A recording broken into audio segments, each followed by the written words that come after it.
Welcome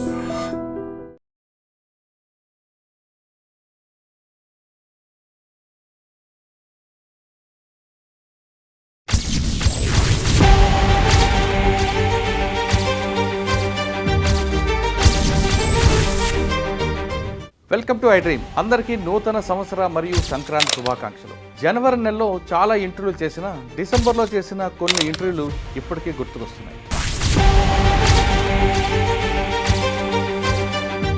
ముఖ్యంగా cyber crime నివారణకు ప్రజల్లో అవగాహన ముఖ్యం అంటున్నారు సైబర్ క్రైమ్ డీసీపీ అరవింద్ బాబు గారు. ట్రెండింగ్ క్రైమ్ మనకి ఎక్కువగా ఇన్వెస్ట్మెంట్ ఒకటి ఇప్పుడు ఎక్కువగా జరుగుతుంది. అది కాకుండా ఓటీపీ ఫ్రాడ్స్, ఏపీకే ఉన్నావ్ గ్యాంగ్ రేప్ కేసులో నిందితుడికి శిక్షను ఢిల్లీ హైకోర్టు రద్దు చేయడం పట్ల తప్పుపట్టారు అడ్వకేట్ శ్రీకాంత్ గారు. గ్యాంగ్ రేప్ కేసులో శిక్షను రద్దు చేస్తే ప్రజల న్యాయ వ్యవస్థ పట్ల నమ్మకం పోతుందని అని చెప్తున్నారు.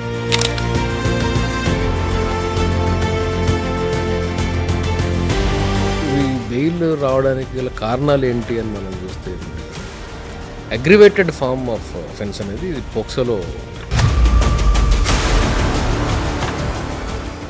పాలు దగ్గర నుండి విమాన సేవలలో ఎలాంటి ఇబ్బందులు ఎదురైనా కన్జ్యూమర్ ఫోరంకు కంప్లైంట్ చేయొచ్చని consumer forum chairman retired judge Radha Rani గారు తన ఇంటర్వ్యూలో చెప్పారు.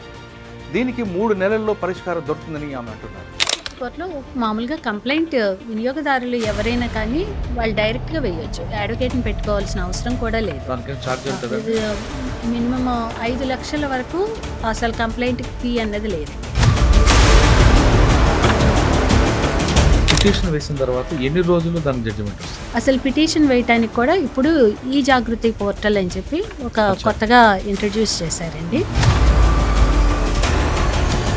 దీని ద్వారా ఎవరైనా ఆన్లైన్లో కంప్లైంట్ ఒక కంప్లైంట్ ఫైల్ చేసిన తర్వాత 3 నెలలలోపు కేసు డిసైడ్ చేయాల్సి ఉంది. ఆఫ్లైన్లో ఎంత అలర్ట్గా ఉంటామో ఆన్లైన్లో కూడా అంతే అలర్ట్గా ఉండాలంటున్నారు cyber crime SI T Vinay Kumar గారు.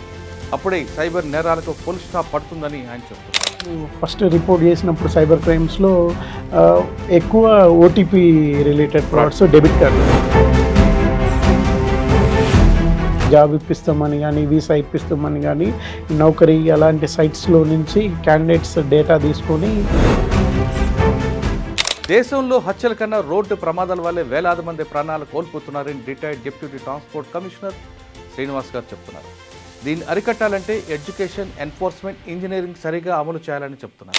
ప్రమాదాలకు జరిగిన కారణాలను విశ్లేషించినట్లయితే ప్రపంచవ్యాప్తంగా కూడా రోడ్ సేఫ్టీ పర్ఫార్మెన్స్ టార్గెట్స్ అనేది ఒకటి పెట్టుకున్నాయి. అంటే WHO ఇచ్చింది మనం 12 టార్గెట్లలో.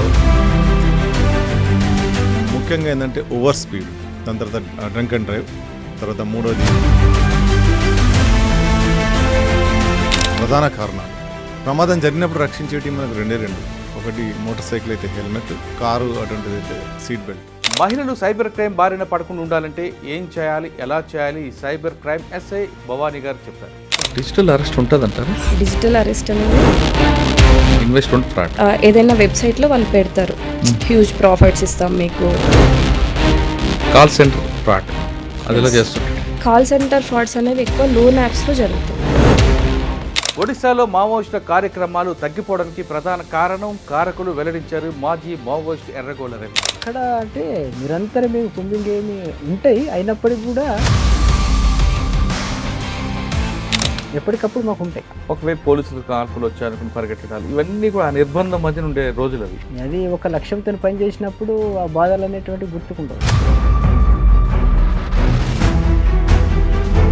టైంలో అన్నం దొరకకపోవడం, అన్నిటి వివిధ రకాల సౌకర్యాలు లేకున్నప్పటికీ కూడా. అగ్గరకున్న పుట్టి నక్సల్స్లో వెళ్లడానికి కారణం కర్రీగుట్లో మావోయిస్టులకు అడ్డాగా మారడానికి కారకులు నిర్భయంగా చెప్పారు మాజీ మావోయిస్టు కంకణాల రాజిరెడ్డి. తెలంగాణ ప్రభుత్వం మీరు సరెండర్ అయ్యి బతకడం వల్ల మీకు ఉపాధి కల్పిస్తాం అనేటువంటి విషయాన్ని ప్రభుత్వం అంతకుముందు నుంచే చెప్తున్నది. దాని నుంచి మేము కూడా ఇప్పుడున్న పరిస్థితి లోపల ఈ సాయుధ పోరాటం అనేటువంటిది పనిచేయడం అనేటువంటిది కష్టం జరగదు. ఇప్పుడు ఆసియా ఖండంలోని అతిపెద్ద గిరిజన జాతర మేడారంలో ఎలాంటి అవాంఛనీయ సంఘటనలు జరగకుండా 13,000 మంది పోలీసులతో పాటు టెక్నాలజీ వాడుతున్నామని ములుగు ఎస్పీ సుధీర్ చెప్పారు. 13,000 ఫోర్స్తో మీరు ఏ విధంగా దీన్ని కంట్రోల్ చేస్తారండి? ఇప్పుడు ఈ రూట్ ప్లానింగ్ అనే ఒక చాలా ఇంపార్టెంట్ కీలకమైన కానీ ఎంట్రీ ఎగ్జిట్ మీకు రెండే కనిపిస్తుంది. క్రౌడ్ ఒకేసారి స్ట్రక్ అయింది అనుకుంటే ఎమర్జెన్సీ ఎగ్జిట్ ఏమి ముందు పెట్టారా? ఈ టెంపుల్ కి టోటల్ 8 గేట్స్ ఉన్నాయి. ఓకే. 8 గేట్స్ లో ఇక సమ్మక్క సారక్క జాతర అసలు కథ చాలా క్లియర్గా వివరించారు ప్రధాన అర్చకులు.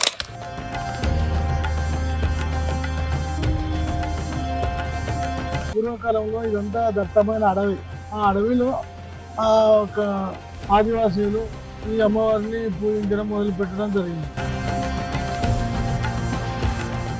సమ్మక్క సారక్క చరిత్రను శిలలపై చెక్కి వివరించారు శిల్పి డాక్టర్ అరుణ్. ఇక్కడ పగిడిద్దరాజు సమ్మక్క నాగులమ్మకు పెళ్ళైన తర్వాత సమ్మక్క పూజినామ సారలమ్మ. మనం ఇలా పూజిత జంతువు ఒంటి కొమ్ముదుకు అన్నాం కదా, అంటే 5వ గొట్టు పూజిత జంతువు. ఇక్కడ వాళ్ళ రాజ్య సింబల్ 5 పలకలు. ఇగో ఇక్కడనే సమ్మక్క చరిత్ర మొదలైంది. ఇలా బాలకుమారుడు, కాసాల నాయుడు, చివరగా సమ్మక్క. మేడారం వెళ్లేవారు తప్పనిసరిగా అది చూడాల్సిందే.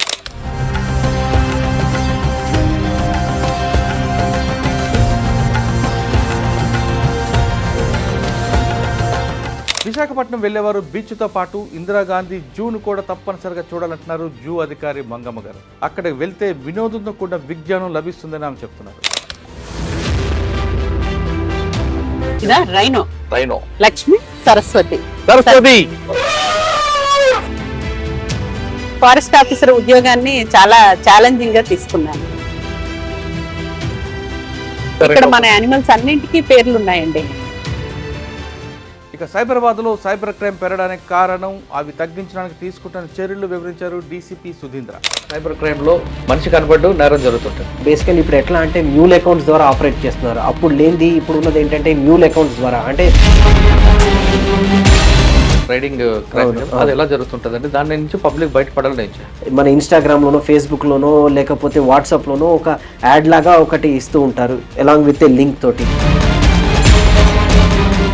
ఒకప్పుడు కప్పట్రాల, పత్తికొండ పేర్లు వినగానే ఫ్యాక్షన్ గుర్తుకొచ్చేది. వరుస హత్యలు, బాంబులు దాడితో మారు మోగిన రాయలసీమ ప్రశాంతంగా ఉండడానికి ప్రధాన కారణం వివరించారు పత్తికొండ డీఎస్పీ వెంకటరామి గారు. పోలీసులు సీఏ పనిచేస్తున్న పత్తికొండకి ఇప్పుడు డీఎస్పీ పత్తికొండకి మార్పు వచ్చిందా? అవన్నీ ఉన్నాయి. సో అప్పుడున్న కప్పట్రాల అటెస్టేజ్ 11 మంత్స్ జరిగిన తర్వాత 3 సిఐలు పారిపోతే కప్పట్రాల ఫ్యాక్షన్ లేకుండా చేయడము, కోటకొండ ఫ్యాక్షన్ లేకుండా చేయడము, ఇంకా గుండ్లకొండ ఫ్యాక్షన్ లేదు. కేరళలో పోలీసింగ్తో పాటు సిబిఐ, సిఐ, ఎస్ఎఫ్, సిఆర్పిఎఫ్ విభాగాలు పనిచేస్తున్న multi dimensional officer Tummala Vikram operation కర్రీగొట్టల గురించి మినిట్ టు మినిట్ వివరించారు CRPF southern IG Tummala Vikram. గత 4 డికేడ్స్గా నక్సలైట్స్కి అది ఒక లాస్ట్ బ్యాస్టియన్ లాగా, తావలం లాగా వాళ్ళు భావించేవారు.